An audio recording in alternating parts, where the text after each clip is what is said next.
Live. It's Stars Over the Prairie with 8-time Minnesota Music Award-winning songwriter, musician, author, and historian, Paul Metsa. Check out previous show podcasts at KDAL610.com. Now, here's Paul Metsa. Good morning, ladies and gentlemen. It is a beautiful day here. We are doing a great show here on Stars Over the Prairie today. Beautiful day in the Zenith City by the Unsalted Sea. We've got a new audience out there. As a few weeks ago, we're going up all over the Iron Range, up to southern Canada, in the UP and Michigan and parts of Wisconsin that haven't heard of us yet. So we'd like to welcome all you folks. If this is the first time you've heard Stars Over the Prairie and you go, what the heck do they do on Stars Over the Prairie? Well, we interview stars, people that used to be stars, people that want to be stars, people that want nothing to do with being stars, people that just like to crack a cold one and go out at night and look at the stars and all things in between. We've got a great show here today. We've got my wingman, Chris Allen. Yo. And we are going to be speaking with a fellow who is a mentor of his, a Twin Ports radio legend named Dave Strandberg, who was the first man in America to play the song The Wreck of the Edmund Fitzgerald and received a gold record from Mr. Lightfoot himself on that. We're going to be talking to Dave in just a bit here. After that, because we had a short show last week, we're doing a little follow-up to commemorate the 50th anniversary of the sinking of the Edmund Fitzgerald. I had the pleasure of opening up for Gordon Lightfoot in 1997 in Superior, Wisconsin, not far from where the Fitz took off from port. And I met a lady and her daughter there named Dawn Seagraves, and we're going to tell you a story of the magical evening that was Gordon Lightfoot playing The Wreck of the Edmund Fitzgerald as part of his show at Connors Point, Wisconsin in 97, booked by no other than another Twin Ports radio legend, Tracy Lundeen, I might add. So we're going to be talking to Dave Strandberg. I have stories about just about all those people as part of my life growing up. The ones that you can tell on the air? Well, yeah. Turn me up in my headphones a little bit, my mic volume, Chris. You got it. And we're also going to be talking to Rich Mattson and Jermaine Gemberling. They're part of a great record called Ranger that was produced and put together by another man we're going to try to get on the phone this morning, Keith Secola, another Iron Range musical legend. But when I say Twin Ports radio legend, I'm not talking about Chris Allen, my wingman. I'm talking about the man that inspired Chris to get into the biz. He's the morning guy from 6 a.m. to 10, which means he gets here a lot earlier because he's got to do the news. The KDL main man, Mr. Dave Strandberg. Dave, how are you this morning? I'm doing very well. You know how you become a legend? You just have to get old enough. That's the problem. And I'm getting older every year. Well, you know, I remember when Jerry Garcia was on the David Letterman show with the 25th anniversary of the Grateful Dead. And Dave said, well, what does it feel like, 25 years later, you guys are still around? He said, well, he goes, it's kind of like bad architecture and old prostitutes. You hang around long enough and you become respectable.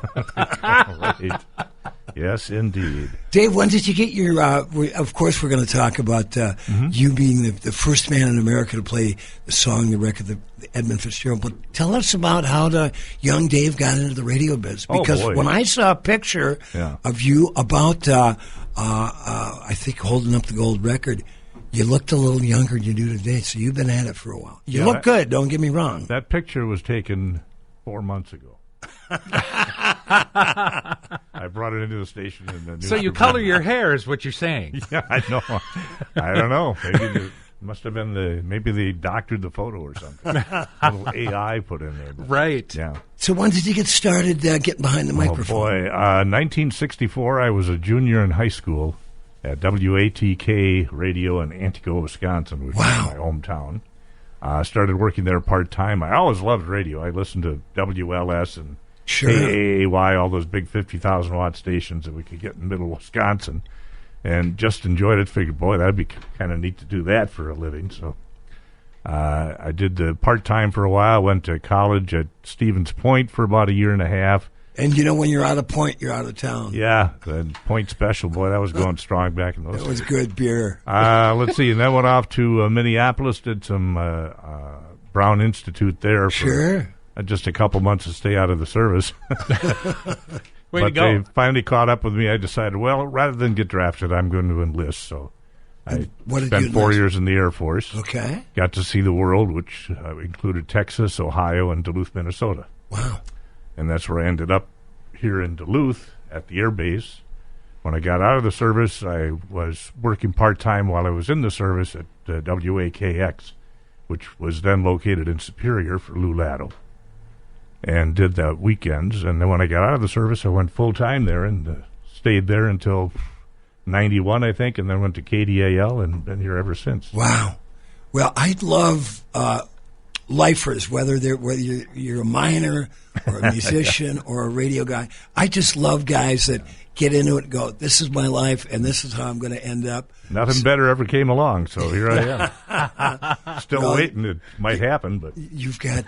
So let me ask this: if you weren't doing radio, oh boy, what would you do? That's a good question. That's all I've done, so I'm not really sure. But I mean, was there back in the day? Was it always radio, or was there something else that you said? Okay, I'm either going to do radio, or there's this Plan B. I guess Plan B would have been a teacher. I was into English and speech and stuff, so. Well, it worked on me because. Well, that's right. Chris, tell. You were what, in grade school when I stopped by to talk to your class or something? I was in ninth grade, and we were learning about media. But he was 18 years old in ninth grade. Right. And we did. We were doing a segment on radio, and my teacher, Terry Tyke, she had you in to talk to her class, and I came up to you after the class, and I said, I'd really like to check this out. Is there a way that I could get in the station? You called Karen Thomas. Oh, sure. And got me in, and I skipped school, which I can say now because my parents don't listen to the show. Okay, good. And I went down, and Karen Thomas let me read a little news segment on the air. Wow. And that was it. I was done. I was ready for radio. Well, I didn't do my job very well because I should have warned you about radio and But you know what's funny? The next day, Terry, I told Mrs. Tyke, I said, here's what happened. Dave got me in. I went to Karen Thomas, and I got to be on the radio. And she said, mark my words, someday you're going to come up to me and say, Ms. Tyke, I'm on the radio. So at Pancake, at the Lions Pancake Day, I walked up to her and I said, Ms. Tyke, I am on the radio. Like right now, I'm on the radio. Very cool. And I hope you served her some pancakes along with that great... She was serving coffee with me at the time. Cool. Well, you're a very good guy, Chris Allen, and you've learned well. I love working with you. So, Dave, what before we talk about playing the record, the show, what was some of your other highlights over your 50-year career in radio?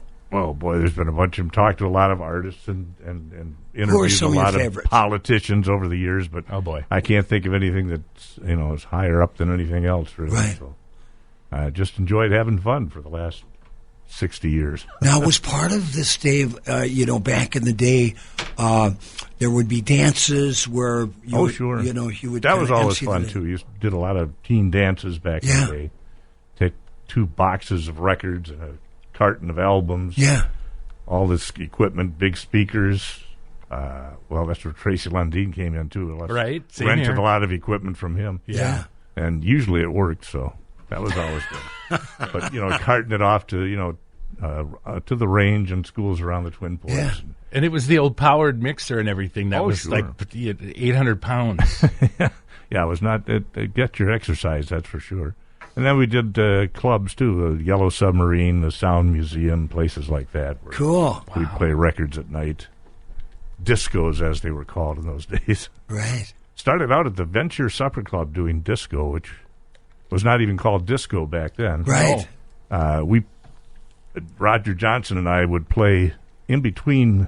When the band would take a break, we'd play records. Mm-hmm. And it turned out that people started booing the band when they came back on and wanting the record. So that was kind of nasty, but eventually we ended up just doing it all ourselves rather than having a band there. So it was Old Rock Night is what they were called. Where was the Venture Supper Club?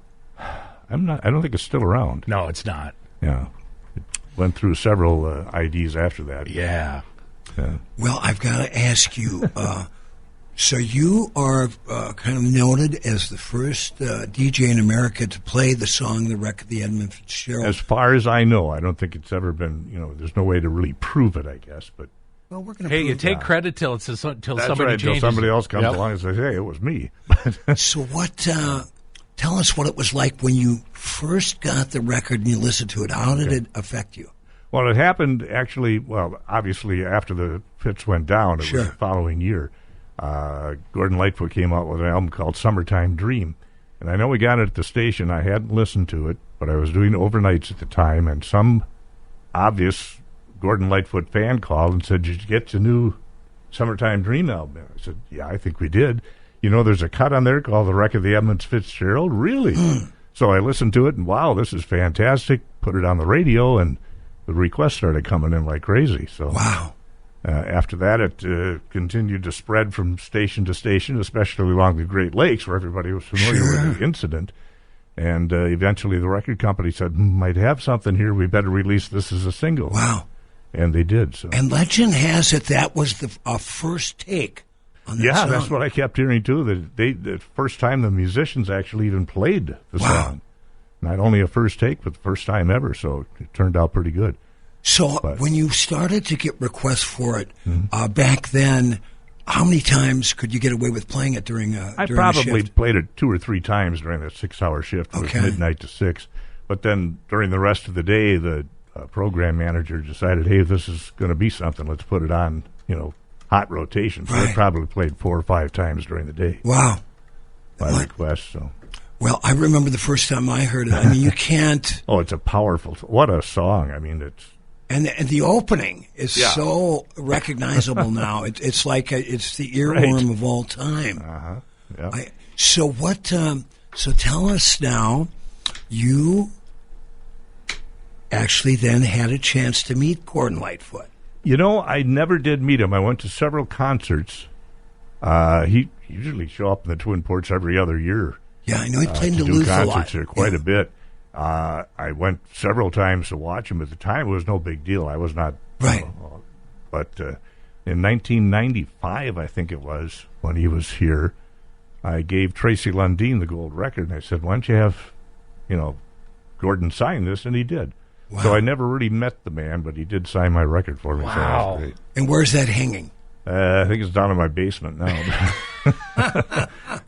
I did bring it in for a picture. That was the only thing about it. So well, what a nice gesture. Quite a thrill now. But yeah, it turned out to be a whole lot bigger now at the 50th anniversary than I never thought it would be. Well, that Tracy Lundeen, that man gets around too, doesn't he? He's a part of a lot of history. It was interesting to hear about the concert at Connors Point. I did not see that one. Oh, it was amazing. There were several concerts down there that Tracy did. I think the Beach Boys were down there one time.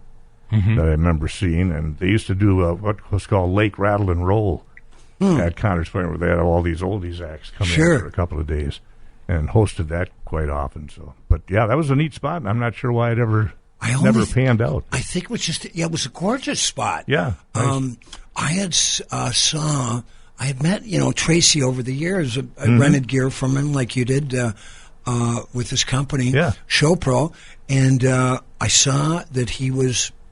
I don't know if it was in the Reader or the Duluth News Tribune that Gordon Lightfoot was coming to town and Show Pro Productions was presenting it. So I called Tracy. I mean, Gordon for me was my Bob Dylan before Bob Dylan. I'm sure. My sister Kathy, who went to St. Scholastica, brought the Lightfoot record back. That was his first record, beautiful gold cover. He's standing there. He's got a vest and a denim shirt, playing that guitar, and I played that record over and over.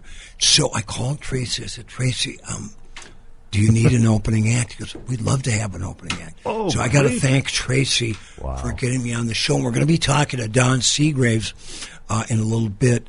She was at that show because it was a very magical experience. Now, Dave, you'll love this. So I I got to the stage and I'm setting up my gear, and there was this man who's helped me set up, and I thought, oh, he's one of the tech crew or production company. Yeah, Rhodey. And I said, geez, what's your name? I go, Barry. I said, Barry, are you working with the production company? He goes, no, I'm Gordon's manager. Oh, gee. His name was Barry Harvey. Nice. I've done a lot of opening acts over the years, and most of the time you get treated pretty well, but not all the time. But to have the headliner's manager help you plug in your guitar, that was a first. So I did my 5 songs. But to open for Gordon, that's great. Oh, it was phenomenal. I mean, it was one of the 5 greatest shows I've ever done in my life. I got done, and Barry came up to me and said, would you like to meet Gordo? I go, oh, I would like to meet Gordo. So we went back to, they had a little trailer, which was the green room, functioning as the green room, and there was Gordon Lightfoot, and he said, I played 5 songs. He goes, I'd like the first one, the third one, and the 5th one. He was paying attention. Which was amazing, because a lot of headliners don't. And I said to myself, man, I'm batting 600 with Gordon Lightfoot. And I got a really nice picture from him. Oh, that's great. And it was really one of the highlights. How many players in his band at that time? He had, I think, about a quintet. He had 5 guys with him. Now, what was interesting, Dave Strandberg, is that a lot of those guys have been playing with him for 40 years. Right. That's the thing that amazed me most about it. Any of his concerts, every song sounded almost identical to the record. Those were the same guys that toured with him for years and recorded with him. Him and Harry Chapin could do that. Right. And the other thing, Gordo, when he made some first money, when Peter, Paul, and Mary covered Early Morning Rain, he did what a lot of musicians didn't do. He invested his money wisely and bought some land property, what became the expanded downtown Toronto. How about that? So he had some money, so he would fly his band around in a Cessna, and which was the way to go. Wow. But you could, I chatted after the show with some of his band members, and you go back and you look at any of those TV appearances, man, and it was those same guys except a little younger. But it was truly a high point in my life. Well, that's got to be something that you've got to be very proud of. Oh, no doubt about it. I certainly am. And I think Gordon's band is still touring now. Wow. Or at least some of the members are. Yeah, some of them are. Yeah. So by the way, fantastic. just a history lesson, the Venture Supper Club became the LeGrand Supper Club. Oh, yeah. Now is the Cast Iron Bar and Grill. Oh, so it is still there. It's still there. Thank you for the search on that. Yeah. Wow. And you can still buy some matches on eBay. That say Venture Supper That say Venture Supper Club on it. Very cool. So, Dave Strandberg, tell the folks out there when they can listen to your show here on the Big K. Okay, I host with Jackie Jacoby every Monday through Friday morning, starting at 6 until 10 a.m. Wow. Well, thank you so much for not Thanks sleeping for having me. on This a was Saturday. great. Good to meet you, and thank you for the CD. By the way. You're I'm gonna check welcome. this Well, out. you've got the perfect radio voice, man. You've got serious Fantastic. pipes. Well, Dave, have a beautiful weekend. Nice Nice to meet you in Chris, person. Good seeing you again, too. Yeah, definitely. All right. Talk to you soon. Have a Thanks good so day. much. The legend lives on from the Chippewa on down of the big lake they call Gitchagumi. The lake, it is said, never gives up her dead when the skies of November turn gloomy. With a load of iron ore, 26,000 tons more than the Edmund Fitzgerald weighed empty. That good ship and true was a bone to be chewed when the gales of November came early. The ship was the pride of the American side, coming back from some mill in Wisconsin. As the big freighters go, it was bigger than most, with a crew and good captain well seasoned, concluding some terms with a couple of steel firms when they left fully loaded for Cleveland. Then later that night when the ship's bell rang, could it be the north wind they'd been feeling?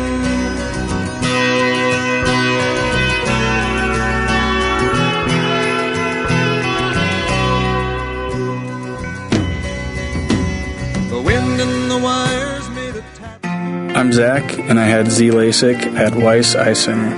I was sick of wearing glasses. I've had glasses since third grade. Dealing with the nuisance of glasses is kind of reached that point of I just need to get LASIK. I was a little nervous, but knowing now what that process all entailed, I wouldn't have been nervous if I knew. Everybody's really nice here.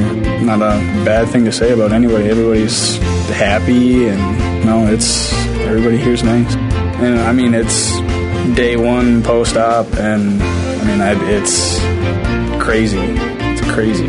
Weiss Eye Center is the only clinic to offer blade-free Z LASIK in the Northland. To find out more and to arrange your free consultation, call 218-625-1917 today or visit weisseyecenter.com for more information. Weiss Eye Center. See the best. This message is for Karina, our mom who finished her high school diploma at age 28. Hi, Mom. It's Emmettith and Nicholas. Congratulations on getting your diploma. You worked so hard and have taught us so much. We love you. When you graduate, they graduate. Finish your high school diploma for you and for them. Visit finishyourdiploma.org to find free and supportive adult education centers near you. Brought to you by the Dollar General Literacy Foundation and the Ad Council. I'm a pretty great multitasker. I can wash dishes and do laundry. I can roller skate while walking my dog. I can even order lunch while doing my homework. But I can't use my phone while driving. A distracted driver is one of the leading causes of death in the United States. So when it comes to driving, please, don't be a multitasker. Don't drive distracted. A message brought to you by the National Highway Traffic Safety Administration, Project Yellow Light, and the Ad Council. You're listening to Stars Over the Prairie with 8-time Minnesota Music Awards winner Paul Metsa on KDAL.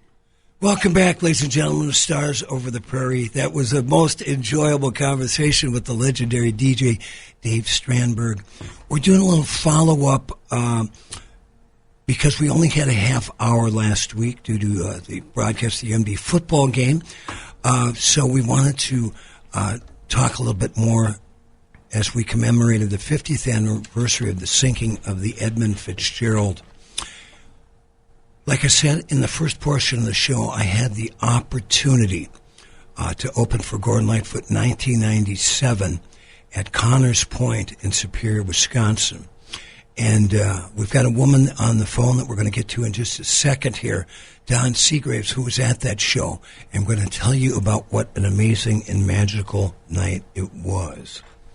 I'm going to read a little bit from my book, Blue Guitar Highway, which came out in 2011 from the University of Minnesota Press, where I talk about that show and how important it was. So this is page 166 from my autobiography, Blue Guitar Highway. I arrived at the gig early. This was a big deal for me. It was not only the first gig I had since I came back from New York, but the geographic halfway place from where I came and where I ended up. There is a point that is invisible to those who only seek fame or fortune in the music business, beyond the glory and the groupies, the drugs, and the damned. Beyond the yonder wall that beckons us but never answers when we call. For everything and every place we've ever been, I was there then and I was there now. I was where I was supposed to be. I played 5 songs, my set time allotment. My ex-girlfriend's parents were there, and I took a seat behind them, waiting for one of my first heroes to take the stage. From our vantage point, we watched the lights of Duluth just beyond us to the north slowly light up. A light fog drifted in from the bay just as the dusk dropped, connecting it all together, like an altar boy walking on terrazzo floors of an old church, swinging copper bells of incense while the priest is in the sanctuary putting on his robes. That's what I felt like when I, that night at the Gordon Lightfoot Show in 1997. After my set, I sat down with this lady, Don Seagraves, and her daughter, and we're both going to share our experiences of that night. Don, how are you this morning? I'm doing great. How about you, Paul? Very good. Now, you and I remember. Yeah, let's take your memory and then I'll follow it up. What do you remember in particular? Gordon Lightfoot played the wreck of the Edmund Fitzgerald about this fourth or fifth song in. What do you recall from that moment? Well, the concert itself was special in the fact that it was the first time Gordon had played Superior. It was at Connors Point. It was an outdoor concert, something he didn't usually do in that area. And the backdrop was gorgeous. As time went on and the sky, I remember, started turning pink, and it was still light, but yes, the lights were starting to come on. And he started playing the wreck of the Edmund Fitzgerald, and we hear this ship's horn literally coming in right behind the concert venue. Only there was no ship. And I remember looking at you, looking at my daughter. It's like, did you hear that? You know? And it served to me almost as a testament in a spiritual sense to the words that Gordon had written. And you reminded me of the seagulls that took off from behind the stage, too. And, yeah, I would like to believe there's 29 of them as well. Well, I'll never forget that, because just as, you know, those chords are so memorable, those opening chords to the wreck of the Edmund Fitzgerald, and that song when the other musicians are coming in. It's a haunting melody, a haunting lead guitar that I just totally love. Absolutely. And then we hear this loud, deep foghorn, like off a ship. Yes. But there was no ship. And there was no ship. We were looking at each other like, did we just hear what we just heard?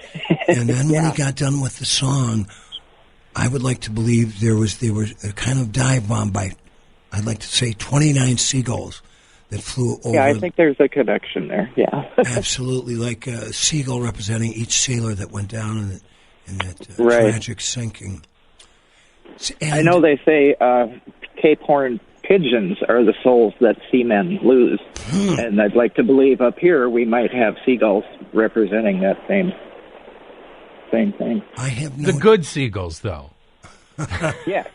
Not the ones that dive bomb you and try and steal your food. When you're eating outside at Taco John's. Right. Anywhere in Canal Park. Yeah, anywhere in Canal Park. Now, Don, your daughter was... tell us about your daughter, your pregnancy, and telling your dad you were pregnant, and the timing of that. So on November 10th, the night that the Fitz sunk, that was the night I was 15 years old, and that was the night I told my dad that I was pregnant. I had already told my mom. But the backdrop, I still remember the newscast and hearing that Captain McSorley said that he was holding his own. And so that, that in itself kind of became a connection to the Fitzgerald between my daughter and I and the family, in a sense. And then when that song came out, it was like, wow, Yeah. Only he could have written that, honestly. I look back and only he could have done what he did. But it was, young teen. I was 16 when I gave birth. Wow. So this year was the 50th anniversary of the sinking of the Edmund Fitzgerald, and I'm looking forward to my daughter's 50th birthday coming up next year. Well, wish her a happy 49th in the meantime. Yeah, and she was the one sitting with us, just so you know. I've got other daughters, but she was the one sitting with us. Yes. Her name is Carrie. So. Now, Don, you got to know Gordon over the years, and you and your daughter went to visit him at his home in Toronto. My sister and I. Oh, your sister and I. Okay. Yeah. We were the two in the band that we had at the time. So he was... yeah. He gave you his phone number and said, hey, anytime you're in Toronto, give me a buzz? I knew how to get a hold of him because through osmosis, in a sense. This was back before Barry Harvey was the manager. It was Fred Crone at the time. Oh, I know Fred. Yeah, and anyway, we had gotten his address, and he had, in passing, sure, come on up. And it's like, well, why not? So we jumped on a North Central jet out of Duluth. We used to call it the Ruptured Goose. I don't know if you remember that. And flew to Toronto and we had like a 4-day weekend and spent time in his house. And I was talking to him about songwriting and publishing, those kind of things.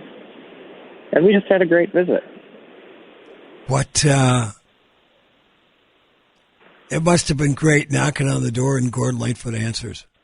And it happened that way, too. He did answer the door. His hair was dripping wet. He was waiting on a guy to come cut his hair while we were there. But and he had a plumbing problem going on in the backyard. He had a lake in his backyard. So it was kind of hectic, but not, everything was under control, but there were some distractions along the way. But, no, we had a great visit and, sat around his Egyptian table in the living room and had cocktails. And what kind of cocktails did you have? Well, I was drinking screwdrivers until he ran out of orange juice, and then he asked if I'd like a vodka drink. And when he brought it to me, it looked kind of blue. And I had no clue what it was, but it was enjoyable. And later I confronted a bartender and asked him if I could give you the ingredients. Can you tell me the name of the drink? And I did, and he said, yeah, that's a blue screw. So vodka, blue curacao, and 7-Up. I'm having one tonight after I'm going to spend the afternoon at the dog park. You know what was interesting? So you announced you were pregnant the night the Fitz went down. The Fitz actually sailed out of port for the first time on June 7th, 1958, which was also the day that Prince was born. That's incredible, yeah. Yeah, so there's a lot of births and a lot of connections with that connections. Cosmic connections. That's the way I look at it. It's all about cosmic connections, like Bob Dylan said, and my favorite Dylan song, It's All Over Now, Baby Blue. Take what you have gathered from coincidence. Coincidentally, This was great chatting with you, Don Segrist. Have a beautiful weekend, and thanks so much for this memory. Yes, we'll get together and have that blue screw one of these days, too. At least a couple, if not more. Yes. Okay, Don. Okay, thanks Paul. so much. Bye-bye. You bet. Bye-bye. All right, so I know we have another phone call we need to make, but I wanted to give some local love to a musician. We were talking about the wreck of the Edmund Fitzgerald. Rafe Carlson, local artist, also has a version of that. So we'll call our next person, but I'd like to give him some love on the radio, if that's okay with you. Well, I see him. He's like an Instagram king, this guy. I know. He posts all the time. Yeah. Very good, but yeah. So here's his version. The legend lives on from the Chippewa down to the big lake they call Gitchagumi. The lake, it is said, never gives up a dead when the skies in November turn gloomy. With the load of iron ore, 26,000 tons more than the Edmund Fitzgerald laid empty. The good ship and true was a bone to be chewed when the gales in November came early.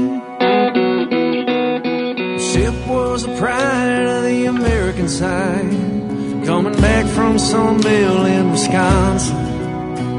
As the big freighters go, it was bigger than most, with a crew and good captain well seasoned, including some times with a couple steel firms where they left fully loaded for Cleveland. And later that night when the ship's bell rang, could it be the north wind they'd been feeling?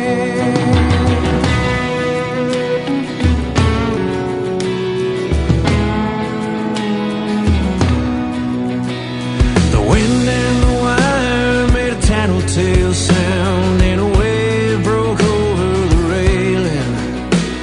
And every man knew, as the captain did too, 'twas a witch in November come stealing. The dawn came late and the breakfast had to wait when the gales of afternoon came, it was freezing rain in the face of a hurricane west wind.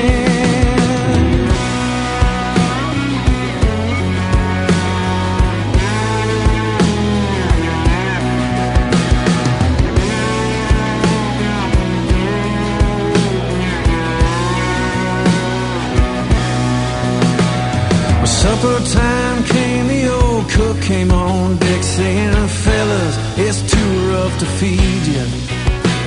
At 7 p.m. the main hatchway caved in. He said, fellas, it's been good to know you. The captain wired in, he had water coming in, and the good ship and crew was in peril. And later that night, when his lights went out of sight, came the wreck of the Edmund Fitzgerald.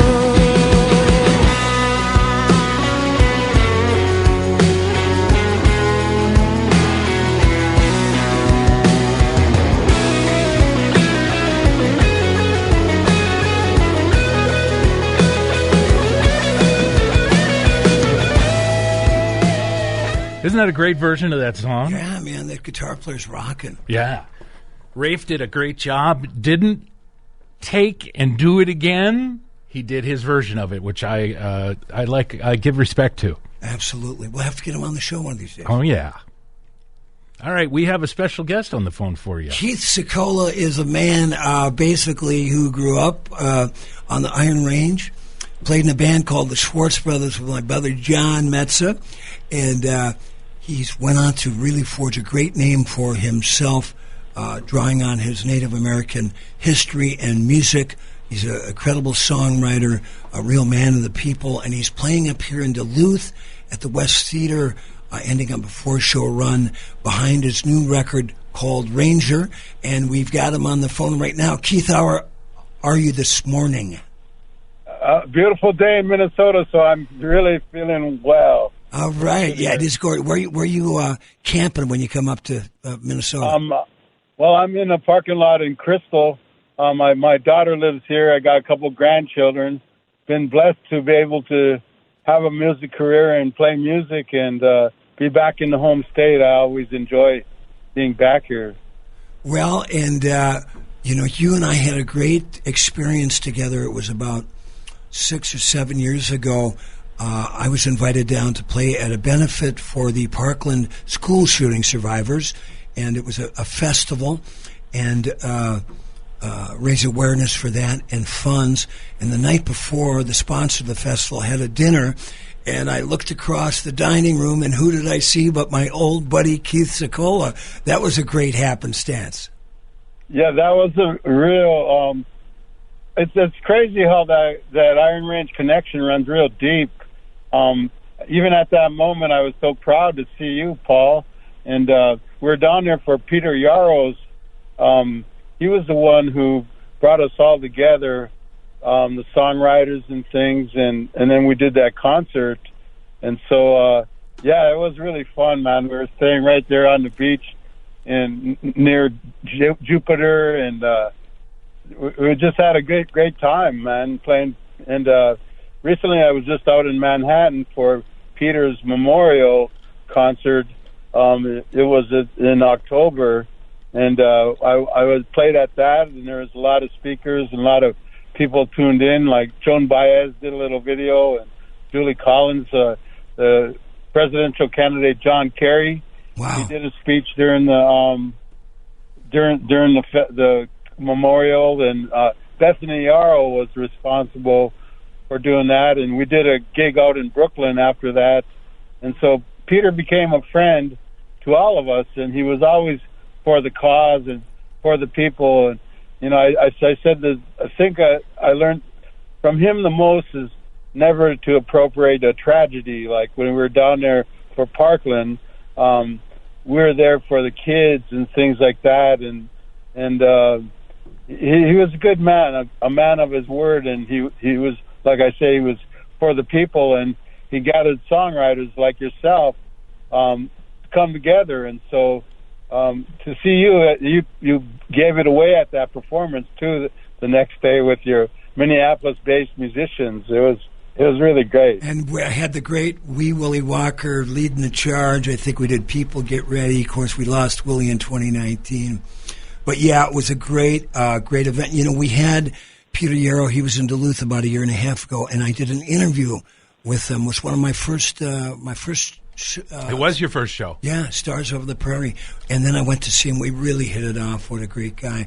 So we just got a few minutes left to talk to you, Keith Secola, before we play an interview I did with Rich Mattson and Jermaine Gemberling about your record, Ranger, that features none other than Johnny Cakes Metsa, my little brother, after 50 years in education and running a lodge up in Pelican Lake in Orem, Minnesota. He's coming out as a great musician and songwriter. He's always played. He's always been great. Of course, you guys played together for years.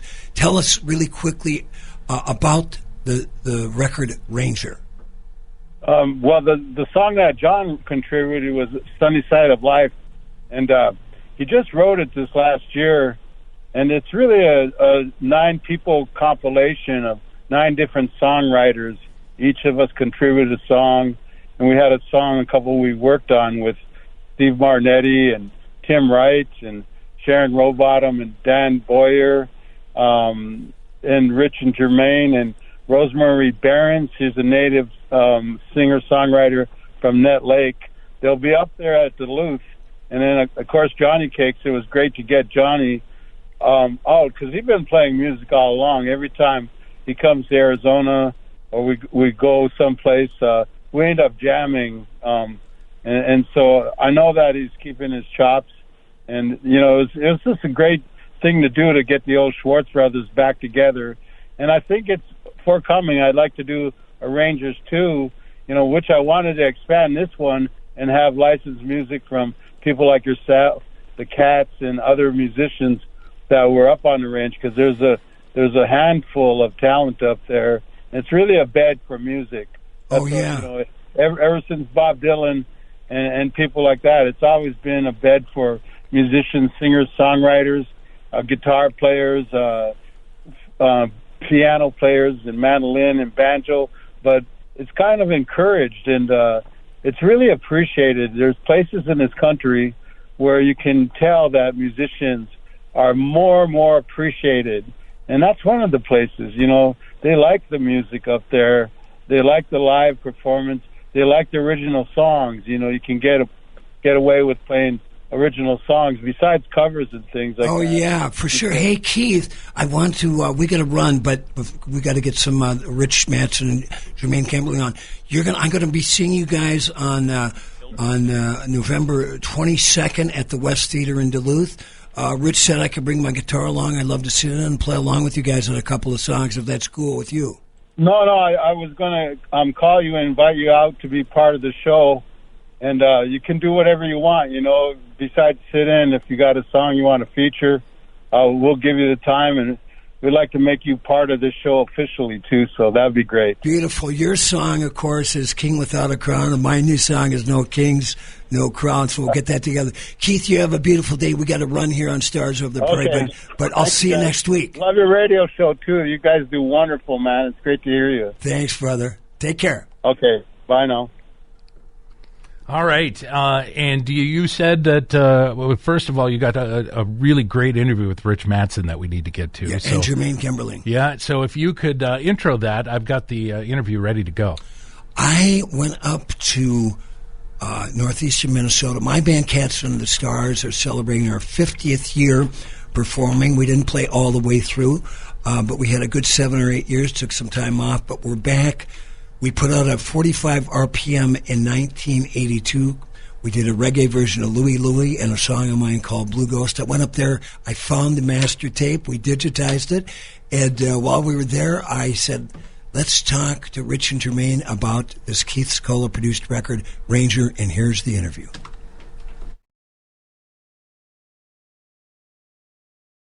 I had a great Thursday afternoon up in Sparta, Minnesota, a suburb of Eveleth, Minnesota, at Sparta Sound Studio with my good friends Rich Mattson and Jermaine Gemberling. I was digitizing a Cats Under the Stars 1982 45 RPM single. The A-side was Louie Louie, backed with a song I wrote called Blue Ghosts. that we are re-releasing for the Cats Under the Stars 28th anniversary on December 28th at the Parkway Theater. Tickets are on sale as we speak. As I was up there, we chatted about the new record that Keith Secola put together called Ranger, which includes several Iron Range songwriters, including Jermaine Gemberling and Rich Mattson. And here's my conversation with them, and we'll listen to a little music as well. I am delighted to be at Sparta Sound in Sparta, Minnesota, a suburb of Eveleth, with my good friends Rich Mattson and Jermaine Gemberling. Rich has a great studio up here called Sparta Sound. I just did a little digitizing of a Cats Under the Stars 1982 45 RPM. We did a reggae version of Louie Louie and a song of mine called Blue Ghost that we will be releasing ahead of the December 28th Parkway Theater show, the 50th anniversary end of the year bash with my band Cats Under the Stars. But speaking of Iron Range music, Rich and Jermaine were part of a project called Ranger that was spearheaded by our good friend Keith Secola. Jermaine, what is this record all about? Well, this is a great collaboration between players up on the Iron Range of consisting of members that used to play in a band with Keith for, 50 years ago. The Schwartz Brothers. That's right. And featuring my brother John. That's right. And so we got John Metsa, Dan Boyer, Steve Martinetti, Keith Secola, and Sharon Rowbottom, of course, the lovely Sharon. Oh, they were part of Sharon. Yes, we do. And you say Dan Boyer? I sure did. And so they were of that group, and so they are involved. And also, of course, Rich Mattson, myself. We had Timmy Saxhog from Trampled by Turtles joining us on the album. We also have Rosemary Behrens. She is just an amazing, powerful artist. You're going to love her song. We also joining us had Tim Wright. Yes. Bimmer. Yeah. Very talented. I went to my father bought my brother and I each a triplex of the north side of Virginia years ago. Of course, I had no interest in being a landlord at the time, but I did go up to keep an eye on it, and I went there one day in the summertime, and Bimmer was living in the garage. Yeah. And I bump into him every now and then at White Bear Lake where we move, but God bless that guy. He's so cool. How did this record come about?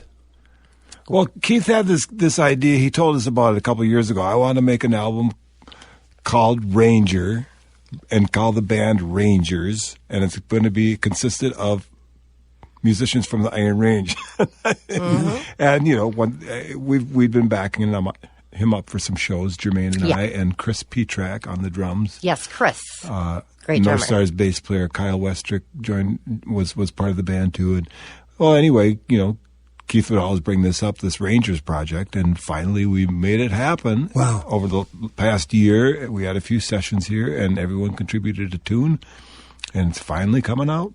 It is. It's seeing the light of day. And you've got 4 shows coming up next week. Tell us where those are. Let me tell you where those are. It's going to be great, and we really hope that you can join us. So on November 20th in Virginia, Minnesota. That's Thursday. That's a Thursday. We are performing at Chair, but otherwise known as the Lyric Center. Doors are at 6, shows at 7 to 10, and we're hoping everyone can be there. Tim Saxhog's in Japan, so he won't be joining us, or he will be. But as many of us will be there as we can. The next night, November 21st in Minneapolis at the Hook and Ladder. And Friday. That would be a Friday. Thanks, Rich. And doors at 7, show at 8 till 11. At the Hook and Ladder Theater and Lounge. Come out and support that place. Yeah. They need you more than ever now. Us, all of us, we love that place. November 22nd in St. Cloud at the St. Cloud State Atwood Memorial Center. That's Saturday, November 22nd. Saturday, yep. And doors are at 7 at that. November 23rd on a Sunday in Duluth at the West Theater. I am going to be there. Yay. I'm bringing my guitars there next year. Oh, Good. Yeah. So cool. Yeah, doors you should at jump up there 6 with us. and show at 7 p.m. But you'll see Absolutely. more on social media all about that because we're going to be talking a lot about it. Mm-hmm. And the album is coming out, and lots of great people behind that. The Boys Fort Tribe. Rangers on tour. Yes. It's going to be something else. Scary. Oh, Actually man. scary. Yeah, I'm shaking in my boots. Yeah. George Strong is a huge part of this. He's the producer. KBFT is presenting this, and the Boys Fort Band of Chippewa Indians are presenting this whole release for us. So it's a proud thing. And Keith is, he's spearheading and leading this project, and we're Keith so is happy the to be a producer. part of it. He's the producer, And Rich is most the of- engineer. and it was all recorded here at Sparta Sound. Yep. Yes. Let's listen to a track. Let's grab one of Sokola's numbers. What will we be hearing next, Rick? This tune is called "King Without a Crown," Paul. And when you put out your song, we said, "Whoa, Yeah. how about that?" Great minds think alike. Yes, Yeah, that's yeah. exactly right. All right, we're going to listen to a Synchrony. little bit of this, then get back with Jermaine Gemberling and Rich Mattson.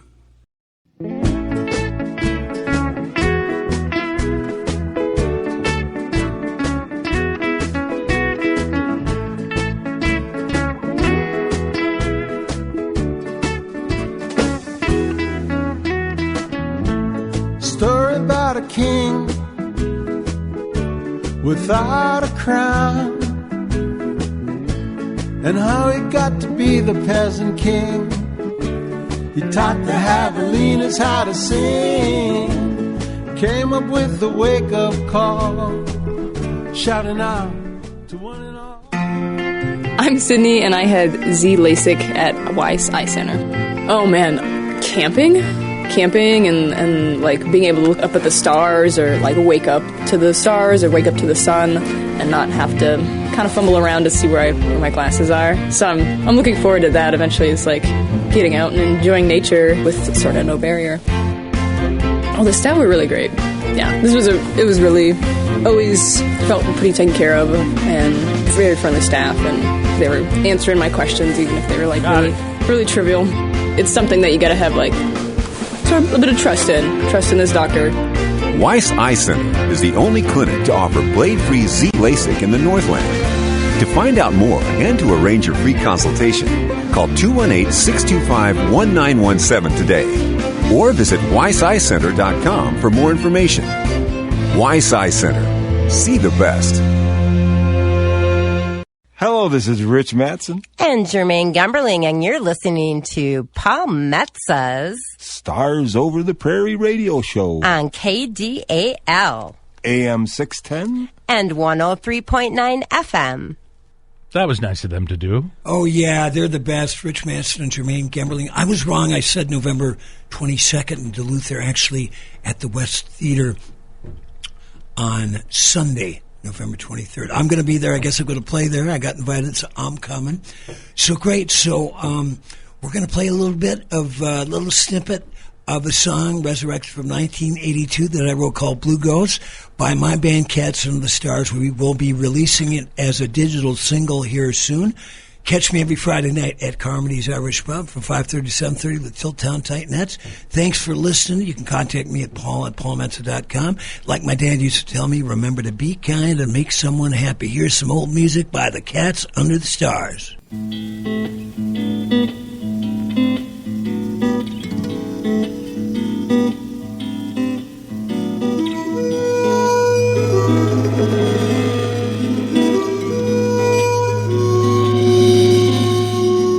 Your 7 pretty sisters and your mother's gentle hand. Your father went to wave the flag, came back another man.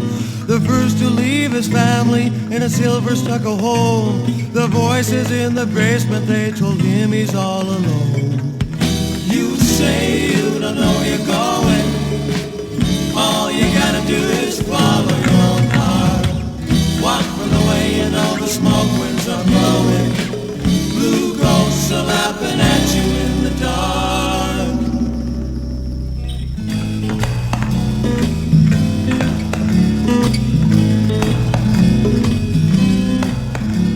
Big time barroom bandits whose end is almost here. shooting at the ministers who hang from chandeliers. It was they that killed their fathers. They want to do your wife. I know it cuts you deeply, man. It cuts you like a knife. You say you don't know you're going. All you gotta do is follow your heart. Watch for the way and all the smoke winds are blowing. Blue ghosts are laughing at you in the dark.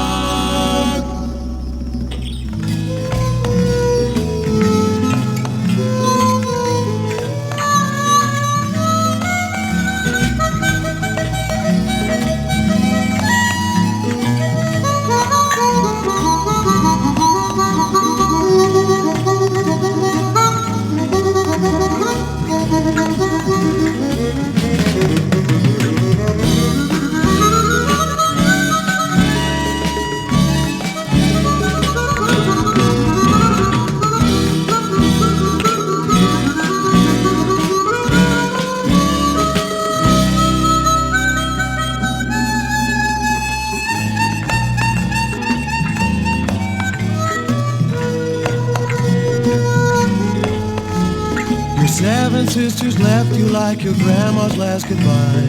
Your father's got new powers, takes his orders from the sky. Buys Bibles for your birthday with vacuums that he sold. And you take care of mother, man, because she's getting old. You say you don't know you're going.